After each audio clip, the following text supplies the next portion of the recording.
뭘 더 먹어서 뺄라 그랬어요. 독초 같은 걸 먹으려고 그러나? 그렇죠. 과식한 다음에 구토를 하기 위한 방이 따로 있었어요. 근데 여기에서 이상한 지옥의 3단 논리가 나와요. 다시 살이 찌지 않기 위해서 중금속 같은 걸 먹어요. 닥터 프렌즈.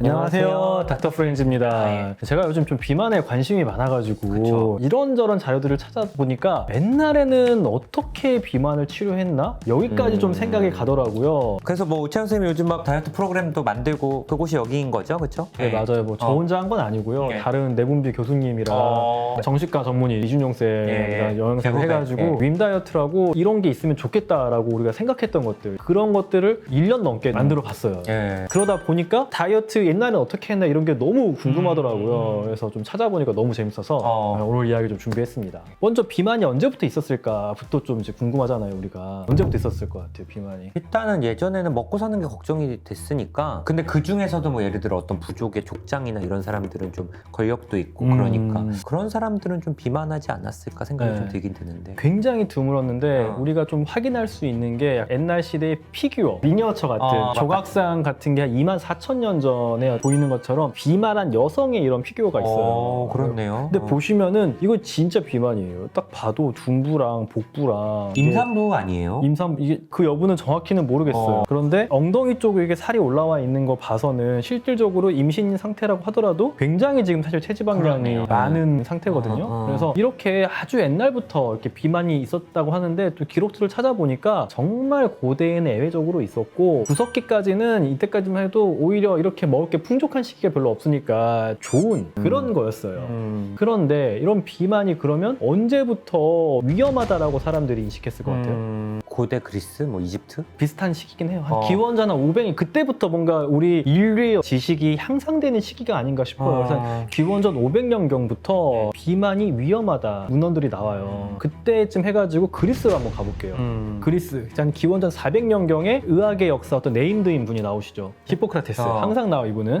히포크라테스가 이제 비만도 워낙에 많이 관찰되는 현상이니까 그때는 이제 한마디를 해요. 아 이거 보니까 뚱뚱한 사람이 마른 사람보다 더 일찍 죽는 것 같아. 그리고 좀 임신도 잘 안 되는 것 같아. 약간 현대의학과 좀 맞는 부분이네요. 그쵸, 사실은. 그쵸. 예. 우리들이 어느 정도 공감하고 있는 게 비만하게 되면 호르몬의 어떤 불균형이 생기니까 맞아요. 임신이 좀 어려워질 수 있는데 그런 부분들을 이제 언급을 해요. 근데 이제 당시에 히포크라테스님은 사체액살에 꽂혀 있잖아요. 이게 한마디를 더 해요. 사람이 피랑 황담즙, 흑답즙 그리고 점액으로 이제 이루어진 것 같은데 그렇죠. 이 중에서 이 점액이 많은 사람들이 비만한 게 좀 아닌가? 게으르고 비만할 가능성이 높은 것 같아. 비만에 근데 굳이 또 게으름을 넣네요. 그쵸? 그러니까 히포크라테스는 실제로 그래서 운동을 더 하라고도 이야기해요. 점액을 빼는 목적인가? 네, 특히 밤에 운동해라. 사실 별로 근거는 없죠. 왜 그렇게 생각하는지 잘 모르겠어요. 근데 그래도 히포크라테스는 좋은 관찰자였고 이상한 말도 많이 했지만 적게 먹으라는 거는 굉장히 좋았어요. 왜냐면은 그 당시에 기원 전에 유행했던 다이어트 방법들이 대부분 뭐였냐면은 뭘 더 먹어서 뺄라 그랬어요. 주변에 있는 식물을 더 먹어서 뺄라 그랬는데 독초 같은 걸 먹으려고 그러나? 그렇죠. 다이어트 약이 실제 있었어요 그때. 다이어트 약이 있었는데 여기 두 개 그림 보이세요? 굉장히 화려해 보이잖아요. 뭐 독버섯, 뭐 독초 이럴 것 같은데. 독초예요, 독초. 왼쪽에 있는 게 헬레보레라는 독초인데 여기랑 이제 꿀을 섞어가지고 먹었거든요. 조상님들이 입에 쓴 건 또 싫어해가지고. 그럼 토하는 건가? 이건 구토예요. 구토 아니면 설사 둘 중에 하나겠다. 그렇죠, 그렇죠. 헬레보레는 굉장히 강한 이제 구토제여가지고 한 달에 한 두세 번 이거 먹고 속 비워냈다 그러고 오른쪽에 보이는 건 스케모니라는 이제 설사약이에요, 설사약. 근데 이게 얼마나 심한 이제 독초냐면은 이걸 먹잖아요. 이때 설사를 하면은 대장에 있는 회충 같은 기생충도 죽는데요. 염증이 심해가지고. 그래서 이 정도로 심한 구토제랑 설사약을 쓰니까 당연히 살은 빠지죠. 근데 사실 이게 굉장히 위험하거든요. 먹는 게 균열하지 않고 영양 밸런스가 없을 때 전해질 소실이 일어나는 하제를 쓰면은 뭐 상처가 날 수도 있고 전해질 불균형으로 사실 사망할 수도 있어요. 그래서 이런 독초를 썼는데 히포크라테스는 그래도 좀 나았다. 비슷한 시기 로마로 와볼게요. 어땠을 것 같아요? 로마는 굉장히 강한 나라였죠.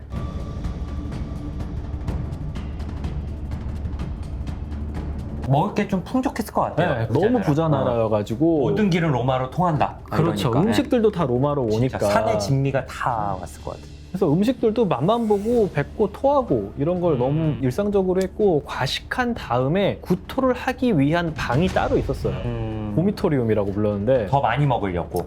그래서 다이어트의 약간 목적이 좀 달라요. 더 많이 먹으려고 구토하고 수면 줄여서 살 빼고 풍족함 속에서야 탐욕스러운 약간 이런 다이어트들을 했었다. 그리고 다 비슷한 시기예요. 기원전 500년경에 로마에서 인도로 가요. 인도도 먹을 게 비교적 당시에 풍족했기 때문에 비만들이 좀 있었어요. 근데 인도 하면은 이 당시에 딱 기원전 500년경에 의학의 역사에 말도 안 되는 네임드 슈스르타가 나오잖아요. 이분은 진짜 좀 특이한 게 비만한 사람들이 마두메하라는 거에 잘 걸리는 것 같다. 그게 뭐예요? 소변 보고 살 빠지는 병. 당뇨? 마두메하에 걸리면은 비만한 사람들이 살 빠지고 빠지더라. 부족해지고 갈증 심해지고 죽더라. 인도는 기술한 것들이 좀 더 디테일하고. 그러게.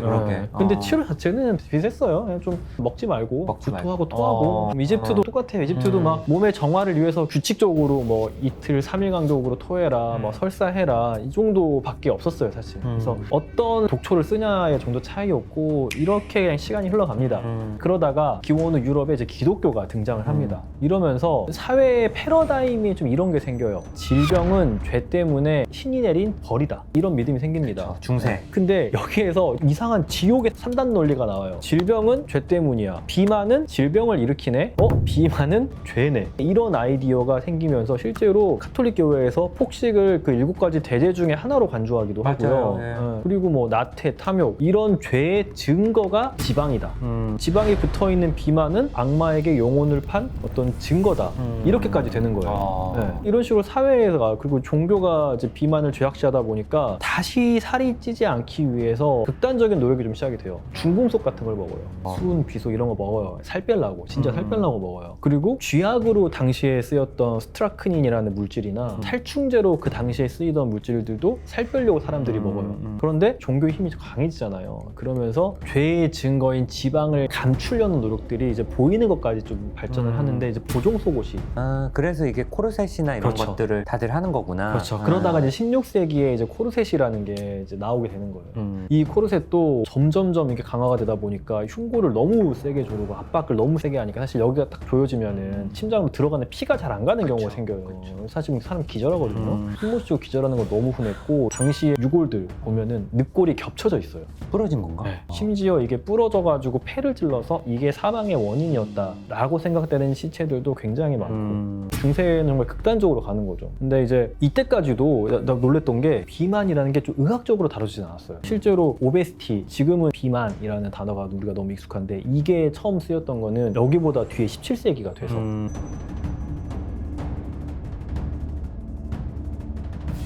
영국의 의사 토비아스 베너라는 사람이 17세기에 자기 논문에서 처음에 오베시티라는 단어를 쓰거든요. 처음에는 오베서스라고 해가지고 라틴어로 이제 좀 볼록한, 두꺼운, 약간 좀 이제 비슷한 몰록으로 쓰이긴 했는데 이걸 이제 오베시티라는 그 단어로 딱 이렇게 쓴 거죠. 그러면 치료는 어떤 걸 제시했냐? 이 사람이 베스, 목욕하는 걸 되게 좋아했어요. 베스 지역 있잖아요. 유럽에. 바스. 예. 거기에 온천. 온천이 좋은 동네 살았어 이 사람이 실제로. 영국의 바스에. 네, 그래서 살 빼려면은 바스에 와가지고 바스를 해야 된다라고 논문을 썼어요. 온천이 도움이 됐을까? 이완이 되고 스트레스도 좀 풀리고 아무것도 안 하고 있는 것보다는 이게 스트레스 때문에 사람은 폭식을 하게 되고 그럴 수 있죠. 삶에 여유가 없으면은 기름진 거나 단 걸 더 땡겨 하거든요. 바스 지역은 어쨌든 휴양지니까 또 건강한 거 먹고 했겠죠. 좀 쉬면서. 뭐 그렇죠. 다이어트에 삶의 여유 같은 게 굉장히 중요하긴 해요. 이런 심리적인 요인이. 그거를 깨뜨려 보신 건지는 모르겠지만 하여튼 목욕해라 라고 이렇게 이야기를 했던 분이죠. 17세기를 지나서 이제 현대로 넘어오게 됩니다. 근데 현대에 오면은 나아지냐? 이게 이제 재앙이 생기기 시작하는데 화학물질들이 본격적으로 나오기 시작해요. 사람들이 뭐 비누도 먹고 막 발암석 염색제도 먹고 암페타민 막 마약 같은 것도 먹고 합니다. 말도 못하는 다이어트 약제 비극의 역사가 있는데 이건 제가 나중에 좀 따로 좀 할게요. 20세기 초에 아주 좀 특이한 거 우리가 하고 있는 게 나중에 보면 이럴 수도 있을까 싶은 한 2가지만 이야기를 좀 드리면은 1930년대에 굉장히 큰 히트란 다이어트가 있어요. 어떤? 진짜 연예인들 다 하고 모델 다 하는 흡연 다이어트. 들어본 적 있는 것 같아. 그 당시 보면 사진 보면 다 담배 피우고 있거든요. 당시에는 담배의 해악성 당연히 모르고 필터도 없어요 제대로 된 게. 그러면은 이게 혀에 닿으면은 염증 때문에 미각을 좀 잃어요. 이 입맛이 없어져요 기본적으로. 그러니까 음식을 안 먹게 돼. 그리고 이게 너무 오염 물질들이 심하니까 몸에 전신염증이 생기거든요. 그러면은 이 물질들을 우리 몸의 백혈구들이 잡아 먹으려고 막 엄청 활성화가 돼요. 막 열나는 것처럼. 그러면 당연히 살이 빠져요. 시름시름 앓는 것처럼. 그래서 그런 흡연 다이어트가 유행을 했었다. 그러다가 이제 1950년대 이때는 좀 해악이 좀 덜한 다이어트가 나옵니다. 기도 다이어트. 기도 다이어트 뭐야? 1950년대라고 이게? 57년에 찰리 셰드가 체중 감량을 위해 기도하라라는 책이 나와요. 실제로 이게 이 책인데 진짜 전 처음에 아 이게 뭐 108배나 아니면 막 진짜 서서 기도하고 금식하면서 기도하는 거 있잖아요. 그런 건 줄 알았어요. 이러면 살 빠지겠지. 마음의 평화도 찾고 금식하며 기도하면 근데 그런 게 아니라 하루 종일 그냥 신한테 자기 날씬하게 해달라고 기도하면은 살이 빠질 것이다. 사람들이 약간 살을 빼고 싶어 하는데 너무 이게 어렵고 방법도 모르겠고 막 담배 피면 막 구강암 걸리고 막 이러잖아요. 그러니까 이게 고민들을 어루만져주는 심리적인 그 갈등들을 어루만져주는 책이었던 것 같은데 책이 많이 팔렸어요? 베스트셀러. 이게 당시에 베스트셀러가 되고 그 이후에 비슷한 유형의 책들이 연달아 나왔어요. 다이어트라는 게 워낙에 사실 복합적인 요인들이 있어요, 원래. 이게 너무 복잡하고 좀 잘못된 다이어트를 해도 살이 빠져요. 그러니까 비소나 수은을 먹고 살이 빠진단 말이에요. 담배를 피워 살이 빠지고. 그렇죠. 중요한 건 건강한 다이어트. 그쵸. 결과가 아니라 방법이 맞아야 이게 지속할 수 있고 건강한 살 빼기인데 이거를 모르고 하다 보니까 너무 폐해가 크고 이러니까 이런 다이어트가 좀 나온 게 아닌가 싶기도 해요. 근데 이후에도 사실 다이어트는 엄청나게 많이 나와요. 50년대 또 원푸드 다이어트, 이제 70년대 애킨슨, 그 다음에 양배추 스프만 먹는 양배추 스프 다이어트 계속 나옵니다, 다이어트들이. 그래서 지금도 사실 계속 나오고 있고요. 다행인 거는 지금은 그래도 조금 더 우리 어떤 생략적인 기전을 가지고 하는 다이어트들이 많이 나온 편이죠. 근데 아직까지도 이상한 다이어트를 하시는 분들이 주변에 좀 있어요, 있기는. 보니까 제가 느낀 거는 많은 비만인들이 이런 거 하지 말라라고 자기 몸으로 보여줬던 그 역사가 있는 거거든요. 그러겠죠. 검증되지 않은 이제 그런 맞아. 것들을 먹으면서 살 빠져서 이건 좋은 거다라고 생각하시는 분들이 있는데 독초를 먹어도 살이 빠진다는 거, 수은을 먹어도 살이 빠진다는 거, 그 과정이 얼마나 우리 몸에 건강한지를 우리가 이제 좀 꼼꼼히 보면서 다이어트를 해야 수명도 길어지고 기분도 좋아지고 활력도 생기고 건강할 수 있다, 이런 것들을 좀 느꼈습니다. 다음번엔 그 약도 재밌을 것 같아요. 그 끔찍했던 약은 약들. 좀 끔찍해요. 그러니까. 약은 좀